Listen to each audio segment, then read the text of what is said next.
Hello, everybody, and welcome to the Feel Better podcast. I'm your host, Roger Tumminieri, and with me is Dr. Passi from the Chiro Collective. Welcome. Thanks for having me, Roger. Appreciate the opportunity to talk. Yeah, this is great to have you. Yeah. So, with all of our guests on the Feel Better podcast, I'm really interested in learning a little bit about like how you got into this line of work. Yep. And more importantly, what is it that you're doing on a daily basis to help people feel better? So I am the owner of the Chiro Collective.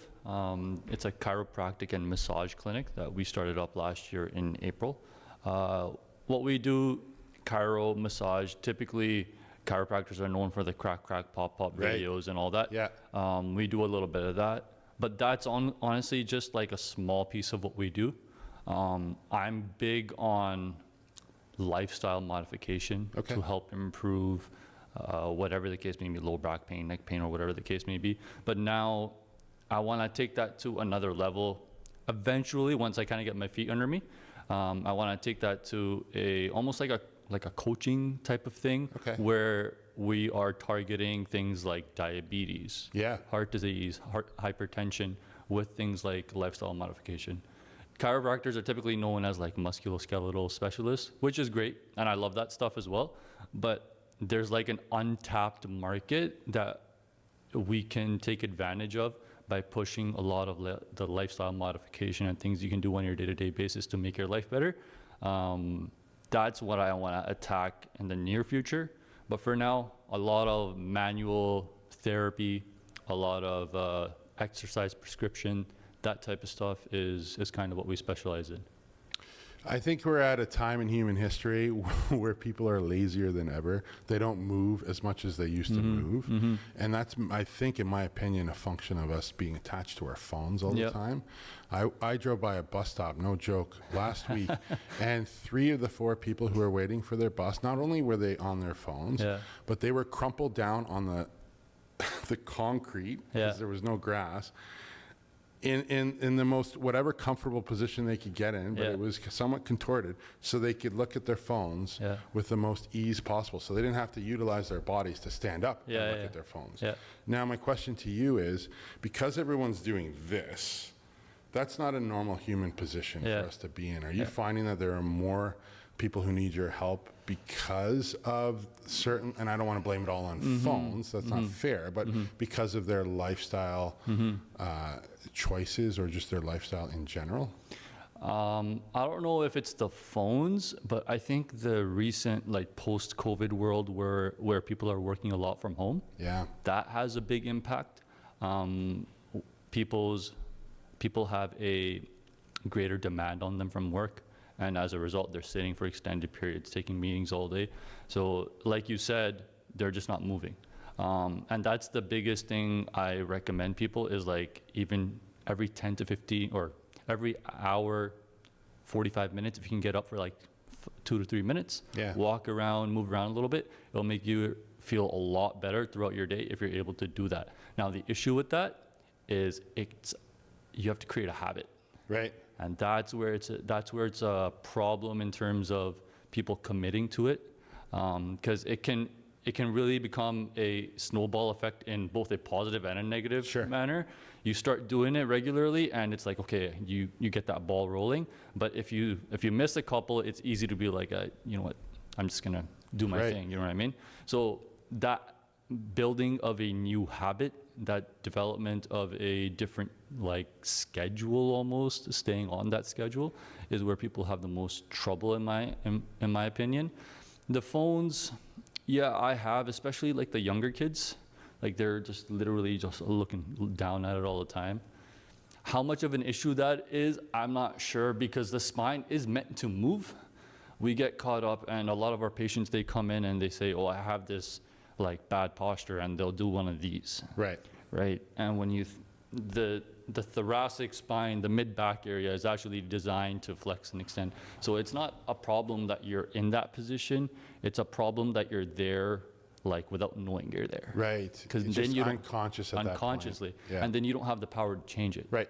So that's the big thing. You have no awareness. You don't have awareness. So rather than like criticizing the phone or criticizing your work, It's just about being mindful of what you're actually doing on a day-to-day basis. I find that's a better approach to it rather than scaring people into thinking like you got like tech neck or whatever the buzzword of the day is, you know what I mean? Yeah. Yeah, no, that's fascinating. So you also must work with, I suppose, people in the community because you're just up on the Queensway, right? But what about athletes? Do you get a lot of folks coming in with sports-related injuries? A little bit. We do a lot of like sports massage type of work. I do have a little bit of a background in that as well. But to say that we target specifically those people, not really. If we're looking at it from a business standpoint, you're better off general pop, just that from a business standpoint. But when you do get that athlete to come in, I actually had a coach. He is in Eastern Europe now. I can't remember the exact country, but he just moved out there and he did a lot of work with us.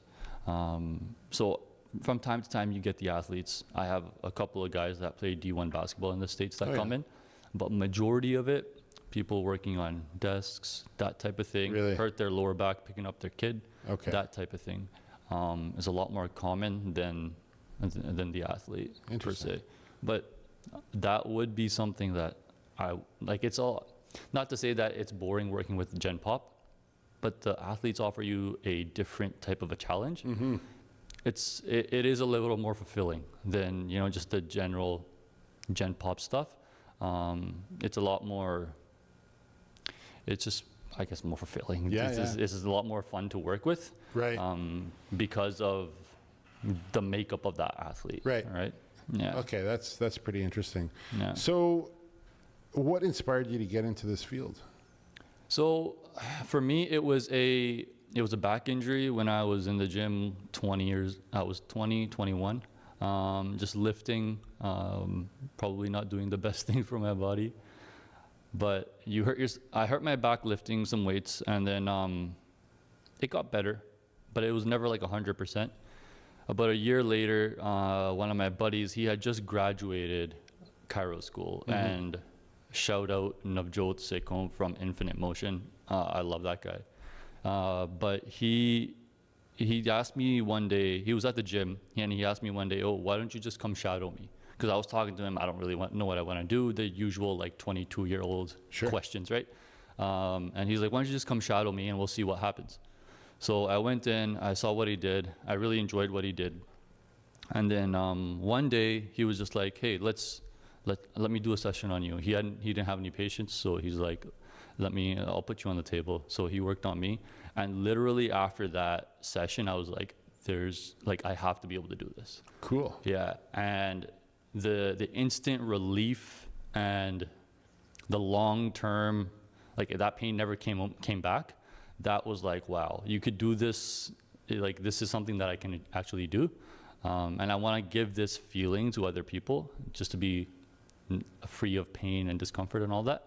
But that was kind of the spark for it. And then a year later, started Chiro school, had my own injuries, surgeries, and all that to my ankle. Learned a lot from that, and then graduated. Did some courses on my own as well from Prescript. It's more like exercise prescription. That stuff was huge for me. My kinesiology background. People always joke that like their undergrad gives them no value. And not you. Honestly, on my board exams 2020, I was writing my board exams and I could draw information from my kin degree at York that I used on that exam, which was pretty crazy because my wife says the exact opposite. She's like, I don't know what I learned in my undergrad, you know what I mean? So it's very, I've been very blessed and lucky to be in the right position at the right time almost. But yeah, that's kind of how it started. One of my buddies just pulled me aside. He's like, hey, why don't you just come shadow me? And that's cool. And you're lucky and blessed to have known what you wanted to do for a living at a young age and then pursue that. And now you're doing it, which is amazing. And you're helping people to feel better. Yeah, definitely. But I think I didn't always know that I wanted to do this. This literally happened when I was 23 years old. Yeah. And I think I have a young cousin who's, I think he's like 21 now, but he used to ask me a lot more when he was younger, oh, what should I do? What should I do? I'm like, just, man, figure it out. Like, just give yourself time. Just do what you enjoy doing, and the doors eventually, just take the opportunity when it presents itself, though, right? Don't be lazy on it. And that's kind of what I did, and it just happened to work out. So that's kind of my approach. Like, I have a buddy who all he wanted to do since he was in high school was he wanted to be a doctor. Right. And now he's a doctor. Yeah. But he, like, when I think about like someone knowing what they wanted to do, it's him. Yeah. Right. But when it comes to me, I kind of had to figure it out. And I guess that's okay as well, right? Like, there's no plan that's laid out for you, that you got to figure it out by this age or whatever the case may be. But yeah, I don't think, when I think about someone who's got it figured out, it's those two guys, Right, not right. necessarily Yeah, me. yeah, no, that's interesting. Yeah. Okay, so your clinic's relatively new. Yep. What are your plans to kind of grow it in the next 6 months or a year? The big thing that we've recently started is some Google marketing. That's been huge in the last, I think we started in June, and that really gave us a nice kick in the rear to get it up, to get our volume up. What sparked that was we had a really good end of the year, as does every insurance-based business. Right. End of the year, everyone wants to use up their benefits and all.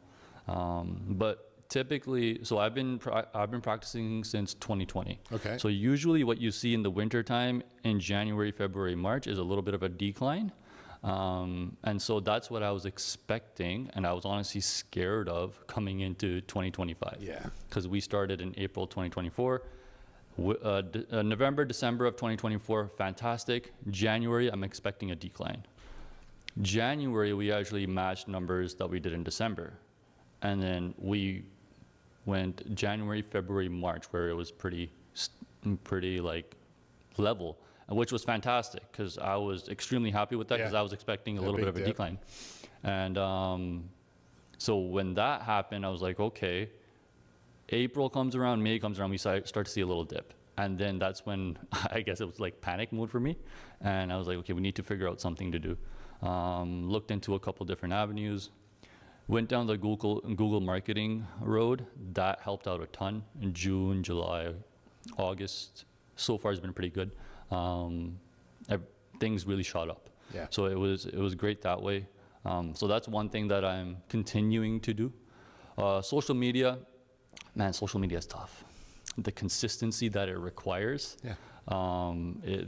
That's something that I do find that's challenging. Yeah. But I'm working on that. And also, we recently, just as of this week, started doing orthotics at the clinic. Cool.